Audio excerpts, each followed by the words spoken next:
அனைவருக்கும் வணக்கம். இன்று டிசம்பர் 17 ஞாயிற்றுக்கிழமை இந்து தமிழ் நாளிதழோட எக்ஸாம் பாயிண்ட் ஆஃப் வியூவில் பார்க்க போகிறோம். இன்னைக்கு ஃப்ரண்ட் பேஜில் என்ன அப்படின்னு பார்த்தீங்கன்னா, 7 நாள் போலீஸ் காவலில் விசாரிக்க சிறப்பு நீதிமன்றம் அனுமதி, நாடாளுமன்ற அத்துமீறல் தொடர்பாக 6வது குற்றவாளியும் கைது அப்படிங்கிற செய்தியை கொடுத்துருக்காங்க.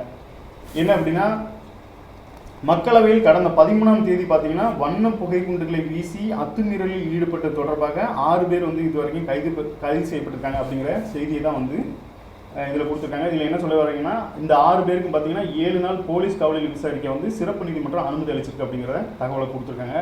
இதில் சபாநாயகரோட கடிதம் அப்படிங்கிற ஒரு செய்தி கொடுத்துருக்காங்க. என்ன அப்படின்னா, நாடாளுமன்றத்தில் அத்துமீறல் சம்பவத்துக்கு எம்பிக்கள் பலர் கண்டனம் தெரிவித்துள்ளனர். இச்சம்பவம் குறித்து அவையில் விவாதிக்க வேண்டும் என எதிர்க்கட்சி எம்பிக்கள் அமளியில் ஈடுபட்டனர். இந்த விவகாரத்தில் மக்களவையில் 13 எம்பிக்களும் மாநிலங்களவையில் 1 எம்பியும் கூட்டத்தொடர் முழுவதும் இடைநீக்கம் செய்யப்பட்டனர்.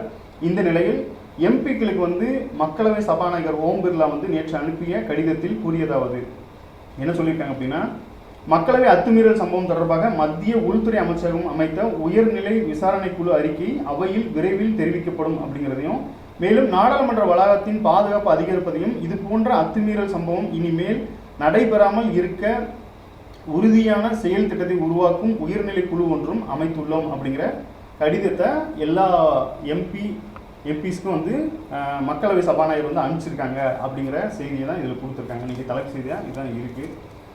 அடுத்ததாக பொதரி பகுதியில் என்ன கொடுத்துருக்காங்க அப்படின்னா, போலந்து என்று அழைக்கப்படும் போலந்து குடியரசு மத்திய ஐரோப்பாவில் உள்ள நாடாகும். மகாத்மா காந்தியின் உருவம் பொறித்த அஞ்சல் அட்டையை உலகத்திலேயே முதலில் வெளியிட்ட நாடு போலந்து தான். காந்தியின் அகிம்சை வழி அறப்போராட்டத்தை கௌரவிக்கும் வகையில் அந்நாடு அஞ்சல் அட்டையை வெளியிட்டது. நமக்கு எக்ஸாம் பாயிண்ட் ஆஃப் வியூவில் பார்த்தோம் அப்படின்னா, இந்திய தேசிய இயக்கம் அப்படின்னு ஒரு யூனிட் இருக்குது. இதில் காந்தியோட பங்கு முக்கியமானது. ஏன் அப்படின்னா, காந்தி காலகட்டமே நமக்கு இருக்குது. இந்த நிலைமையில் அந்த காந்திய காலகட்டத்தில் காந்தியோட ரோல் என்னவா இருந்திருக்கும் அப்படின்னா, இந்த அகிம்சை மற்றும் அறப்போர் வழியாக தான் இருந்திருக்கும். இந்த நிலைமையில் போலந்துங்கிற நாடு மத்திய ஐரோப்பியாவில் இருக்குது. இந்த நாடு பார்த்திங்கன்னா உலகிலே முதல் முறையாக காந்திக்கு மகாத்மா காந்திக்கு அஞ்சல் அட்டையை வெளியிட்ட ஒரு பெருமைக்குரிய நாடாக இருக்குது. அவங்க அதுக்கான காரணமாக என்ன சொல்லியிருக்காங்க அப்படின்னா, காந்தி பின்பற்றின இந்த அகிம்சை மற்றும் அறப்போராட்டத்தை தான் கௌரவிக்கும் விதமாக தான் நாங்கள் இதை பண்ணியிருக்கோம் அப்படிங்கிறத சொல்லியிருக்காங்க. ஸோ உலகிலே முதல்ல காந்தி உருவம் பொறித்த அஞ்சல் அட்டை வெளியிட்ட நாடு எதுன்னு பார்த்தீங்கன்னா போலந்து அப்படிங்கிறதையும், அதை காந்தியை கௌரவிக்கும் விதமாக அந்த அகிம்சை அறப்போராட்டத்தை கௌரவிக்கும் விதமாக தான் நாங்கள் இதை வெளியிட்டிருக்கோம் அப்படிங்கிற தகவலையும் இன்னைக்கு பொது அறிவிப்பதில் கொடுத்துருக்காங்க. வதந்திகளை நம்ப வேண்டாம் என டிஎன்பிஎஸ்சி வேண்டுகோள். குரூப் 2 தேர்வு முடிவுகள் ஜனவரி 12 வெளியாகும். விடைத்தாள் மதிப்பீடு துரிதமாக நடப்பதாகவும் விளக்கம் கொடுத்துருக்காங்க. என்ன சொல்லியிருக்காங்க அப்படின்னா, டிஎன்பிஎஸ்சி தரப்புலேருந்து ஏன் லேட் ஆகுது, அதாவது குரூப் 2 தேர்வு முடிவுகள் லேட் ஆகுது அப்படிங்கிற காரணத்தை கொடுத்துருக்காங்க. என்ன அப்படின்னா, குரூப் 2 முதன்மை எழுத்து தேர்வு முடிவுகள் டிசம்பர் 2023 வெளியிடப்படுவதாக ஏற்கனவே அறிவிக்கப்பட்டிருந்தது. குரூப் 2 முதன்மை எழுத்து தேர்வு விடைத்தாட்களை மதிப்பீடு செய்யும் பணிகள் துரிதமாக, அதாவது விடுமுறை நாட்களில் கூட நடைபெற்று வருது அப்படிங்கிற தகவலையும் கொடுத்துருக்காங்க. ஒரே சமயத்தில் பல தேர்வுகள் நடத்த வேண்டிய சூழ்நிலையாலும் சமீபத்திய புயல் வெள்ளம் காரணமாகவும் விடைத்தாள்கள் திருத்தும் பணிக்கு தற்போது கூடுதல் காலம் எடுத்துக்கொள்ளப்பட்டுள்ளது. இத்தகைய சவால்கள் இருந்த போதிலும் குரூப் 2 தேர்வின் தேர்வு முடிவுகள் ஜனவரி 12ஆம் தேதியில் வெளியிடப்படும். எனவே விண்ணப்பதாரர்கள் குரூப் 2 தேர்வு தொடர்பாக பரப்பப்பட்டு வரும் வதந்திகளை நம்ப வேண்டாம் அப்படிங்கிற தகவலை தெரிவிச்சிருக்காங்க. இந்த நிலைமையில் பிப்ரவரி 25ஆம் தேதி நடத்தப்பட்ட இந்த முதன்மை தேர்வு இன்னும் வெளியிடப்படவில்லை அப்படின்னும், 10 மாதங்கள் கடந்த நிலையில் தேர்வு முடிவுகள் வெளியிடப்படாமல் இருப்பது தேர்வுகள் மத்தியில் குழப்பத்தை ஏற்படுத்தியிருக்கு அப்படிங்கிற செய்தி கொடுத்துருக்காங்க. கடைசி என்ன கொடுத்துருக்காங்க அப்படின்னா, செப்டம்பர் மாதம் நடைபெற்ற குடிமைப்பணி, அதாவது யூபிஎஸ்சி நடத்தின அந்த மெயின்ஸ் எக்ஸாம் கூட 2 மாதத்தில் ரிசல்ட் வெளியாயிடுச்சுன்னு, இந்த நிலைமையில் குரூப் 2 தேர்வு முடிவுகள் மற்றும் காலதாமதம் அவருக்கு பல்வேறு தரப்பிலும் அதிருப்தி கிளம்பியதாக கூறப்படுகிறது அப்படிங்கிற செய்தியும் கொடுத்துருக்காங்க. ஸோ அரசு தரப்புலேருந்து விளக்கு கொடுத்துருக்காங்க. மாணவர்களோட குழப்பத்தையும் இதில் செய்தியாக கொடுத்துருக்காங்க. அடுத்ததாக பார்த்தீங்கன்னா, உலக வங்கியின் உதவியுடன் தமிழகம் முழுவதும் 2300 ஏரிகள் பழைய நிலைக்கு மீட்டெடுக்கப்படும் அப்படிங்கிறத உயர்நீதிமன்றத்தில் தமிழக அரசு தகவல் அப்படிங்கிற செய்தி. என்ன அப்படின்னு பார்த்தோம்னா, மழைக்காலங்களில் மழைநீர் வீணாக கடலில் கலப்பதை தடுக்கும் வகையில் தமிழகத்தில் 234 சட்டப்பேரவை தொகுதிகளிலும் உள்ள ஏரி கால்வாய்களை ஆழப்படுத்தி தூர்வாரவும் தேவையான இடங்களில் ஆழ்துளை கிணறுகளை அமைக்கவும் உரிய தடுப்பணைகளை கட்டவும் வலியுறுத்தி சென்னையைச் சேர்ந்த ஒரு தன்னார்வலர் வந்து வழக்கு ஒன்று உயர்நீதிமன்றத்தில் தொடர்ந்துருக்காரு. என்ன அப்படின்னா, மழைக்காலங்களில் மழைநீர் வீணாக கடலில் கலக்குதில்லை, ஸோ அதை வந்து ஏரி கால்வாய்களை வந்து தூர்வாரி அதை வந்து சேமித்து வைக்கலாம் அப்படிங்கிற ஒரு நல்லெண்ணத்தோடு அவர் வந்து வழக்கு தொடர்ந்துருக்காரு. இந்த நிலைமையில் அரசு தரப்பிலிருந்து இதுக்கான நிறைய விளக்கங்கள் கொடுத்தாலும் கூட எக்ஸாம் பாயிண்ட் ஆஃப் வியூ என்ன அப்படின்னா, இந்த நீர்நிலைகளுக்கான ஒரு திட்டம் பற்றியும் இதற்கான நிதியுதவி பற்றியும் ஒரு சின்ன தகவலை கொடுத்துருக்காங்க. என்ன அப்படின்னா, நீர்நிலைகள் மராமத்து மற்றும் புதுப்பிப்பு சீரமைப்பு திட்டத்தின் கீழ் தமிழகம் முழுவதும் 2300 ஏரிகள் உலக வங்கி நிதியுதவியுடன் ஆழப்படுத்தப்பட்டு அவற்றை பழைய நிலைக்கு மீட்டெடுக்கப்பட்டுள்ளன அப்படிங்கிற செய்தியை கொடுத்துருக்காங்க. என்ன அப்படின்னா, நீர்நிலைகள் மராமத்து மற்றும் புதுப்பிப்பு சீரமைப்பு திட்டம்னு ஒன்று இருக்குது. இந்த திட்டத்தின் கீழே பார்த்தீங்கன்னா தமிழகம் முழுவதும் 2300 ஏரிகள் வந்து சீரமைக்கப்பட்டிருக்கு. யாரோட நிதி உதவி அப்படின்னு பார்த்தீங்கன்னா, உலக வங்கியோட நிதி உதவி. உலக வங்கி பார்த்தீங்கன்னா இந்தியாவுக்கும் சரி தமிழ்நாட்டுக்கும் சரி பல வகைகளில் வந்து உதவி வர்றாங்க. இந்த நிலைமையில் இந்த நீர்நிலைகளை பாதுகாப்பதற்கான இந்த நிதி உதவியும் வந்து உலக வங்கி வந்து அளிச்சுட்டு வராங்க அப்படிங்கிறதையும் தெரிஞ்சுக்கலாம். இந்த நீர்நிலைகளை பாதுகாப்பதற்காக தமிழ்நாடு அரசோட ஒரு திட்டம் பார்த்தீங்கன்னா, இந்த நீர்நிலைகள் மராமத்து மற்றும் புதுப்பிப்பு சீரமைப்பு திட்டம் அப்படின்னு ஒன்று இருக்குது அப்படிங்கிறதையும் இதன் மூலமாக நம்ம தெரிஞ்சுக்கலாம். அடுத்ததை பார்த்தோன்னா, சிங்கப்பூரில் அதிகரித்து வரும் கரோனா தொற்று புதிய வகை JN.1 கரோனா திருப்பியில் இருந்து நீண்ட கேரள பெண்மணி அப்படிங்கிற செய்தி.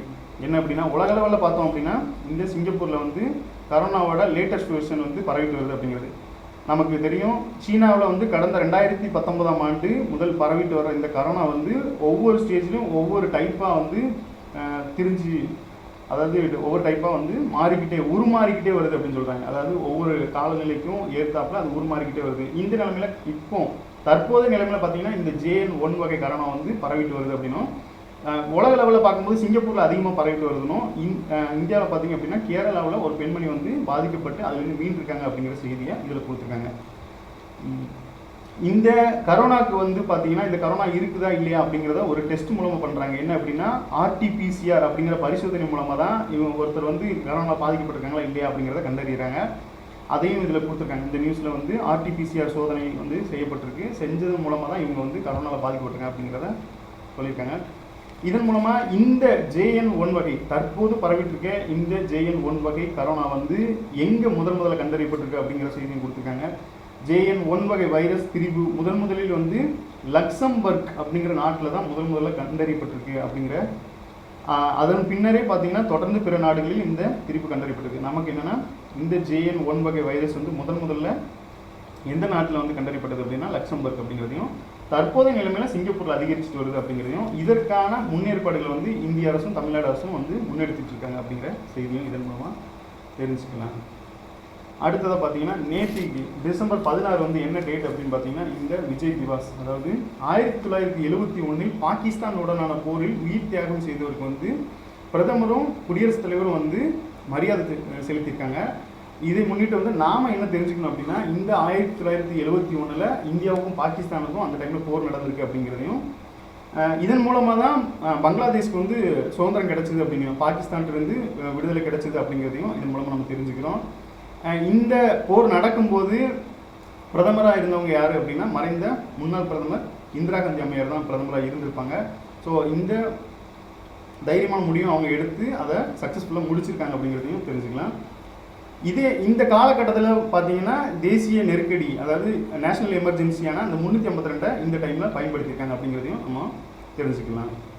ஸோ இதுதான் இதில் முக்கியமானது என்னென்ன அப்படின்னா, இந்த டிசம்பர் 16 வந்து பாகிஸ்தானோட போரில் இந்தியா வெற்றி பெற்றதையும், பங்களாதேஷ்க்கு 1971 தான் இந்தியா மூலமாக தான் சுதந்திரம் கிடைச்சது அப்படிங்கிறதையும், இந்த டைமில் பிரதமராக இருந்தவங்க யார் அப்படின்னா மறைந்த முன்னாள் பிரதமர் வந்து இந்திரா காந்தி அம்மையார் அப்படிங்கிறதையும், தேசிய நெருக்கடி நிலையான இந்த 352 இந்த காலகட்டத்தில் பயன்படுத்தப்பட்டது அப்படிங்கிறதையும் தெரிஞ்சுக்கலாம். இந்த வெற்றி தினத்தை வந்து எப்படி கொண்டாடுறாங்க அப்படின்னா விஜய் திவாஸ் அப்படிங்கிற பேரில் கொண்டாடிட்டு இருக்காங்க அப்படிங்கிறதையும் இதன் மூலமாக நம்ம தெரிஞ்சுக்கலாம். அடுத்ததை பார்த்தீங்கன்னா, பிரதமர் நரேந்திர மோடி ஓமன் மன்னர் சந்திப்பு அப்படிங்கிற செய்தி கொடுத்துருக்காங்க. இருதரப்பு உறவை பலப்படுத்துவது குறித்து ஆலோசனை. என்ன அப்படின்னா, அரசுமுறை பயணமாக இந்தியா வந்துள்ள ஓமன் சுல்தான், அதாவது ஹைதம் பின் தாரிக் அப்படிங்கிறவரை வந்து பிரதமர் வந்து வரவேற்றிருக்காங்க. ஸோ அவங்க என்ன பண்ணியிருக்காங்க அப்படின்னா, வர்த்தகம் முதலீடு உள்ளிட்டவை தொடர்பாக முக்கியமான உறவுகளை வந்து விரிவுபடுத்துவது தொடர்பாக வந்து அவர்கள் இருவரும் கலந்துரையாடியிருக்காங்க. இந்த ஹைதம் பின் தாரிக் ஓமன் நாட்டு சுல்தானாகவும் அவர் தான் இருக்காங்க. பிரதமராகவும் எப்போ பதவியேற்றிருக்காங்க அப்படின்னு பார்த்தீங்கன்னா 2020 ஜனவரி மாதம் பொறுப்பேற்ற நிலையில் 3 நாள் அரசுமுறை பயணமாக இந்தியா வந்திருக்காங்க. இவங்க பதவியேற்றதுக்கு அப்புறம், அதாவது 2020 பதவியேற்றதுக்கு அப்புறம் இந்தியா வருவது இதுவே முதல் முறையாகும் அப்படிங்கிறத சொல்லியிருக்காங்க. ஸோ இதன் மூலமாக இந்திய பிரதமர் என்ன சொல்லியிருக்காங்கன்னா, 26 ஆண்டுகளுக்கு பிறகு ஓமன் சுல்தான் இந்தியாவுக்கு வருகை தருவது இதுவே மக்கள் சார்பாக அவரை வரவேற்கிறேன் அப்படிங்கிற மாதிரி சொல்லியிருக்காங்க. இதில் முக்கியமான நமக்கு என்ன அப்படின்னா, எந்தெந்த துறைகள் எல்லாம் வந்து மற்ற நாட்டு தலைவர்களோட இது பண்ணுறாங்க அப்படின்னு பார்த்தீங்கன்னா, இரு நாட்டு தலைவர்களும் அரசியல், பாதுகாப்பு, வர்த்தகம், பொருளாதாரம், கலாச்சாரம் உள்ளிட்ட தளங்களில் இருதரப்பு உறவை பலப்படுத்துவது, உள்நாட்டு மற்றும் சர்வதேச பிரச்சனைகள் குறித்தும் கலந்துரையாடியிருக்காங்க. அப்புறம் பார்த்தீங்கன்னா டிஜிட்டல் கட்டமைப்பு, விண்வெளி ஆராய்ச்சி, பசுமை எரி ஆற்றல் கட்டமைப்பு, சுகாதாரம், சுற்றுலா, வேளாண் துறை, உணவு பாதுகாப்பு ஆகியவை குறித்தும் ஆலோசனை நடத்தியிருக்காங்க. ஸோ இந்த துறைகள்லாம் நமக்கு முக்கியமானது. ஏன் அப்படின்னா, இந்த முக்கியமான துறைகளில் தான் பார்த்தீங்கன்னா இரு நாட்டு பேச்சுவார்த்தை, ஒப்பந்தங்கள் இதெல்லாமே கையெழுத்தாகும். இந்த நிலைமையில் இப்போ கடைசி என்ன கொடுத்துருக்காங்கன்னா, டிஜிட்டல் கட்டமைப்பு, விண்வெளி ஆராய்ச்சி, பசுமை எரி ஆற்றல் கட்டமைப்பு, சுகாதாரம், சுற்றுலா, வேளாண் துறை, உணவு பாதுகாப்பு உள்ளிட்ட துறைகள்லையும் வந்து ஆலோசனை நடத்தி தான் போட்டிருக்காங்க. முக்கியமாக பார்த்தோன்னா வர்த்தகம், முதலீடு போன்றவையில் வந்து இருதரப்பான உறவை வந்து விரிவுபடுத்துவது தொடர்பாகவும் கலந்துரையாடியிருக்காங்க அப்படிங்கிற செய்தி கொடுத்துருக்காங்க. ஸோ இதுதான் ஓமன் சுல்தான் வந்து இந்தியா வருகைக்கான செய்தியாக இருக்குது. இன்னைக்கு செய்திகள் அவ்வளோதான். மீண்டும் நாளை சந்திப்போம்.